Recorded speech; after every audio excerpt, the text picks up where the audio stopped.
Olá, boa tarde. A vazante cada vez mais intensa vem mudando o cenário em vários rios do Amazonas. Depois de uma cheia histórica em 2015, essa já é considerada a maior vazante dos últimos 4 anos no Rio Solimões. No Rio Negro, a diferença para a maior seca já registrada em Manaus é de apenas 3 metros. Por aqui, muitos lagos e córregos já secaram e tem até avião encalhado por conta da seca. Onde antes havia água em abundância, hoje passa apenas um pequeno curso d'água. Apesar do problema, para as crianças, o momento se torna brincadeira de pescaria com as próprias mãos. Você brinca aqui e pode até pescar. É muito legal pescar peixe assim com a mão. Mas para o pescador profissional significa prejuízos. Tem condições para pescar nada com esse lamaçal que está aí. Em plena Amazônia, onde está a maior bacia hidrográfica do Brasil, a seca dos rios na região já castiga muita gente. Neste lago, com acesso pela zona leste da capital, a rotina dos moradores agora é outra. Até as pequenas embarcações, que antes navegavam facilmente, hoje precisam ser carregadas. Para as maiores, aumenta o risco de ficarem encalhadas. Mas é possível se surpreender ainda mais. E andando por aqui, nossa equipe encontrou, olha só, 2 aviões anfíbios. Este está bastante atolado. Os 2 aviões pertencem a uma igreja evangélica de Manaus e só poderão sair daqui quando o rio voltar a encher.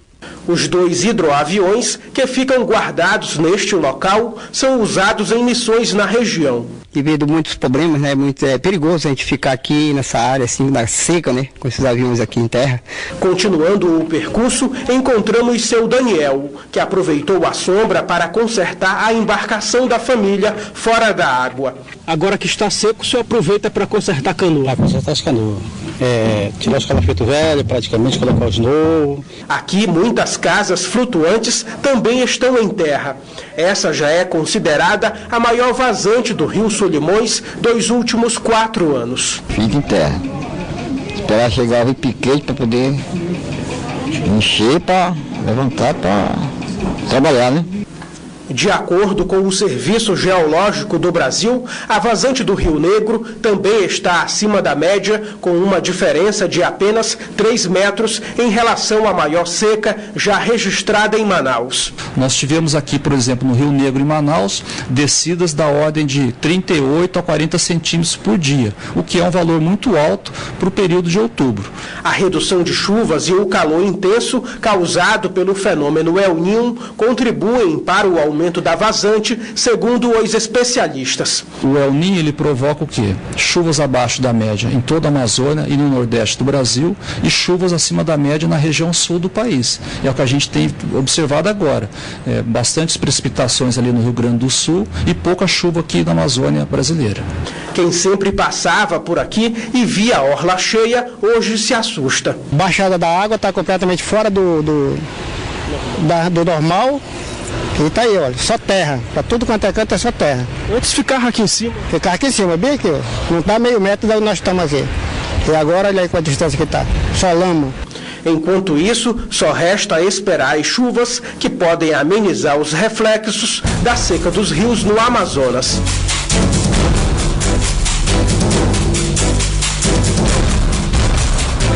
Mudança, né? E vamos saber agora como vai começar o fim de semana, os detalhes da previsão do tempo no mapa.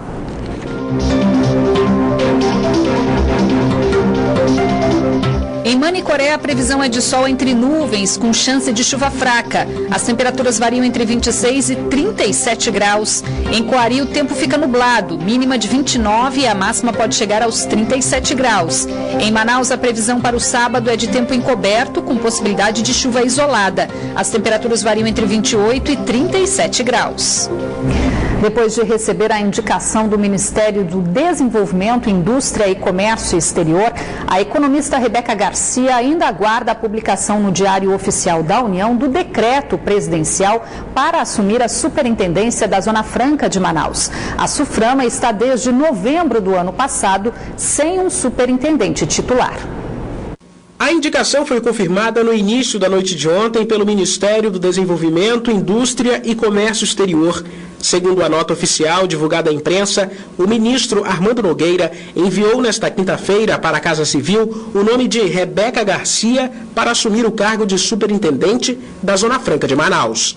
Recebi a nota oficial que foi distribuída para a imprensa e dessa maneira eu fiquei sabendo que o Ministério já teria assinado a nomeação e encaminhado à Casa Civil. Rebeca é formada em Economia e já foi deputada federal. Ela já vinha sendo cotada desde o ano passado para assumir o cargo. Com a notícia de que seu nome foi enviado para aprovação da Presidência da República, ela já tem em mente o que pretende fazer no comando da autarquia. A questão salarial dos funcionários, a gente sabe que ainda existe uma insatisfação por parte dos funcionários. O segundo ponto, eu acho que é inquestionável, é a questão da infraestrutura do distrito. A nossa malha viária hoje é vergonhosa. E eu diria que a questão do PPB. A questão do PPB é fundamental, porque é a única maneira que nós temos de conquistar empregos mais rapidamente. Rebeca ainda diz saber das dificuldades que as empresas da Zona Franca de Manaus vêm enfrentando com a crise financeira e que também conhece assuntos polêmicos, como o contingenciamento da taxa de serviço da SUFRAMA, que o governo federal vem fazendo desde 2012. Definitivamente é um pleito que todos os outros que eu mencionei estão atrelados a ele, principalmente a questão da infraestrutura do distrito, que a gente não vai conseguir melhorar se não houver um trabalho nesse descontingenciamento. Rebeca ainda se posicionou a respeito de um assunto que ainda está em nível de especulação, mas tem dividido opiniões entre empresários e servidores da SUFRAMA. A de transformar a superintendência da Zona Franca de Manaus, que é uma autarquia, em uma agência executiva.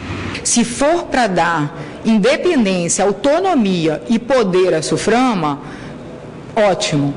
Agora, o que eu tenho analisado é que talvez tire. Então, se ameaçar tirar essa independência, essa autonomia e o prestígio que a SUFRAMA tem como instituição, por mais que tenha perdido muito, ainda existe algum, eu acho que nós temos que brigar contra. A SUFRAMA está desde novembro de 2014 sendo chefiada interinamente por Gustavo Igrejas, que assumiu a superintendência após a saída de Tomás Nogueira. A nota do MDIC ainda diz que a efetivação de Rebeca Garcia no cargo se dará após o decreto presidencial ser publicado no Diário Oficial da União. Nesse fim de semana serão realizadas em todo o país as provas do Enem e os candidatos devem ficar atentos aos itens obrigatórios para a aplicação do exame, como a apresentação de um documento de identificação original com foto, que é obrigatório, mas quem traz outras dicas é o repórter Caio Fonseca. As provas do Exame Nacional do Ensino Médio acontecem neste fim de semana, 156 mil inscritos aqui no Amazonas. Detalhe, fique atento ao horário de verão. As programações nacionais mostram que os portões das escolas devem fechar 1 da tarde. Vale lembrar que aqui são 2 horas de diferença, ou seja, às 11 horas os portões serão fechados. Quem ainda não retirou o cartão de confirmação, a professora Ana Donizete, gerente de ensino médio aqui da SEDUC, lembra, ainda é possível tirar? Com certeza, ainda hoje é possível. Agora, nós lembramos que quanto mais próximo do horário da prova, mais difícil fica, que o sistema fica mais lento e tudo mais. E é importante a gente lembrar que o Região Norte é a região que menos acessou os cartões de inscrição. Nós estamos ainda com 26% dos candidatos sem acessar o cartão de inscrição. E ele é fundamental, senão você não sabe nem onde fazer a prova. Agora, professora, vale lembrar também que no dia da prova, alguns objetos não podem ser levados para dentro da sala, né? Todo ano é repetido. Eletrônicos, deixe em casa. Livros, apostilas, tudo isso é passível de eliminação na prova. Então deixe em casa, vá você, a sua canetinha preta, transparente, que está lá no edital, que é obrigatório, e leve um lanchinho. As provas são longas, então leve um lanche leve, barra de cereais, uma fruta, uma barra de chocolate, nada muito complicado para comer. Muito obrigado, viu, professora? Agradeço pelas informações. Lembrando que no Brasil todo mais de 7 milhões de pessoas fizeram a inscrição. E não esqueça, os portões aqui no Amazonas, em razão do horário de verão, que nos deixa 2 horas de diferença, fecham às 11 da manhã. Caio Fonseca, para o Band Cidade. Uma criança de apenas 3 anos está internada em estado grave no Hospital Infantil Joãozinho, na zona leste de Manaus. A menina foi espancada pela madrasta, que mantinha uma relação estável com a mãe da criança e que foi presa pela Polícia Civil. A criança de apenas 3 anos de idade morava em um apartamento com a mãe e a companheira dela, Jéssica Caroline da Silva, de 24 anos.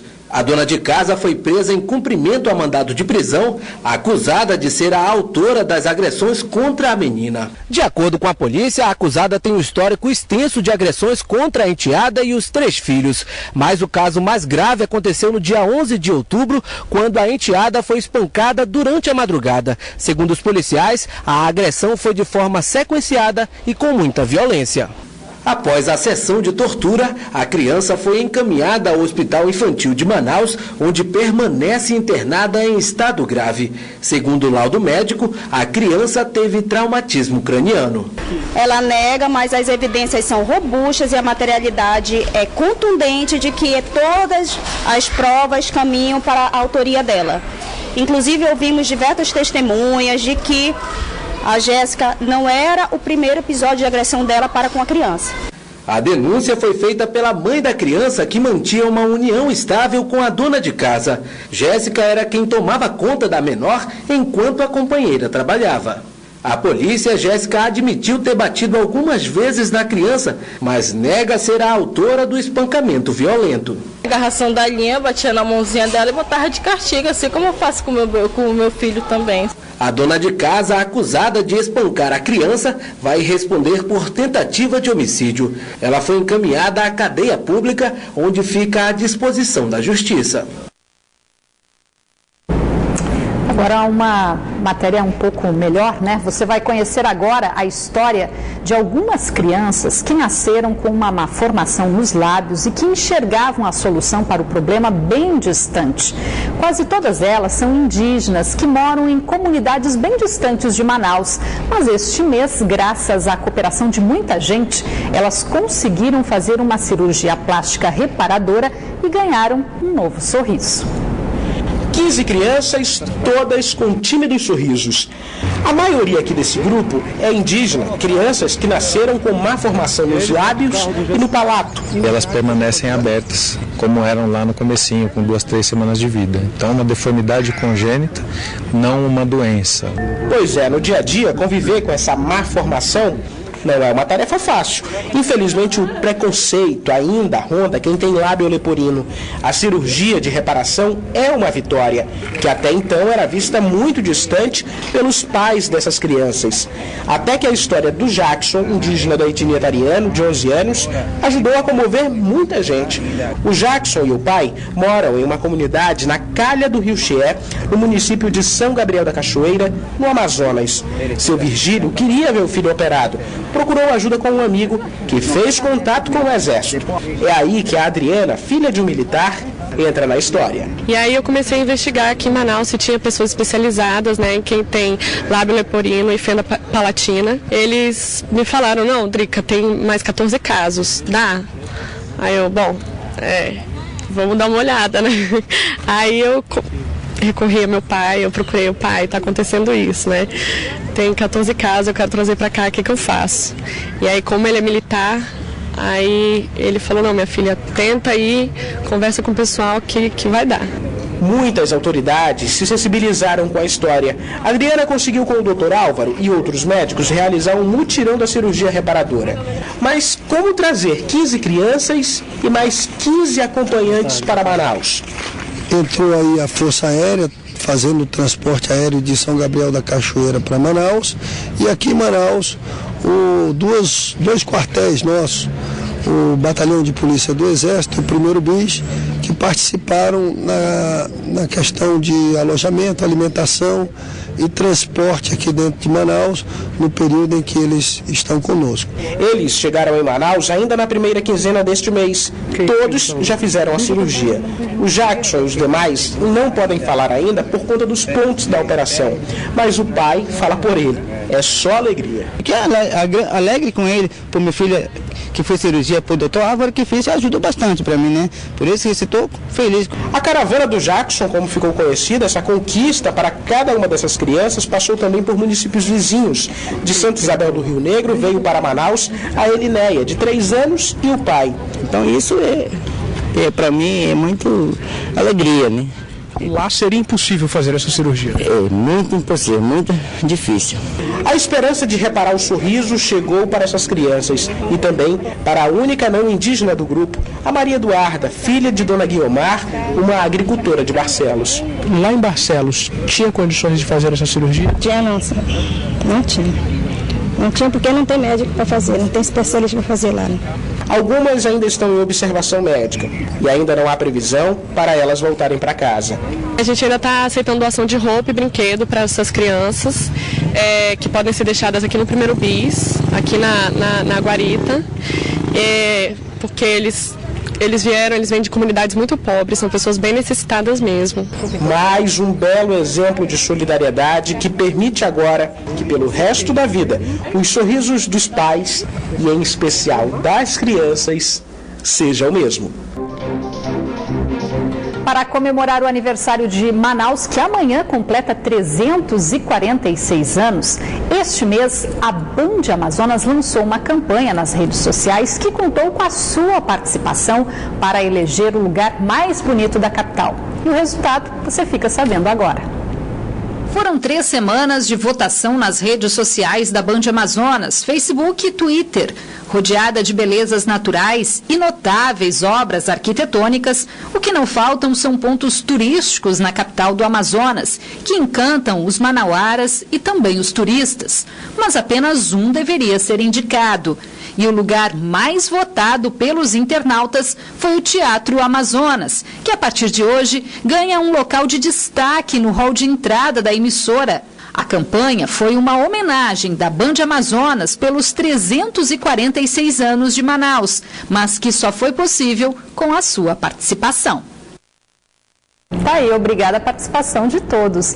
O Teatro Amazonas foi eleito com quase 30% dos votos. O Encontro das Águas e a Ponta Negra ficaram praticamente empatados, com 16%, e o Mercado Adolfo Lisboa com 8% dos votos. Outros locais também foram citados e juntos totalizaram 25% dos votos. E Manaus é uma cidade que, como toda a metrópole, começou pequenininha e ao longo dos séculos se transformou no principal centro financeiro e econômico da região norte. Os desafios, principalmente em infraestrutura, ainda são enormes. Mas uma coisa ninguém pode negar: Manaus é uma terra de gente acolhedora e feliz. Uma metrópole que cresceu no meio da floresta. Localizada na confluência de 2 grandes rios, o Negro e o Solimões, foi em tempos de navegação pujante que a pequena Vila da Barra se transformou na grande Manaus. E com todas as condições propícias, vamos dizer assim, ao desenvolvimento de um grande polo de comércio e navegação, que foi o que realmente aconteceu, mas não podemos esquecer que só a localização geográfica não faria tudo, né? Nós tivemos aí outras forças, né, que contribuíram, né? Outros fatores de produção importantíssimos. Um deles foi o contingente de mão de obra que nós recebemos, isso em plena Revolução Industrial do século XIX. Um lugar repleto de belezas e recursos naturais.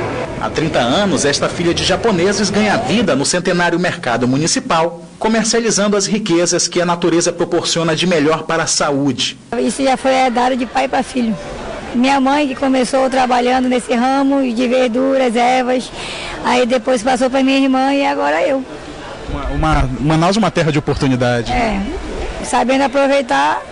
Manaus é terra quente, seja no clima ou na recepção aos visitantes. Lugar de gente que se acostumou a ser acolhedora. Esse calor nosso é peculiar da nossa população. Sejam todos bem-vindos à nossa linda Manaus. A cidade é importante, é maravilhosa, né? Manaus é pai e mãe, né? E a realidade é que quem mora aqui é abençoado por Deus, né?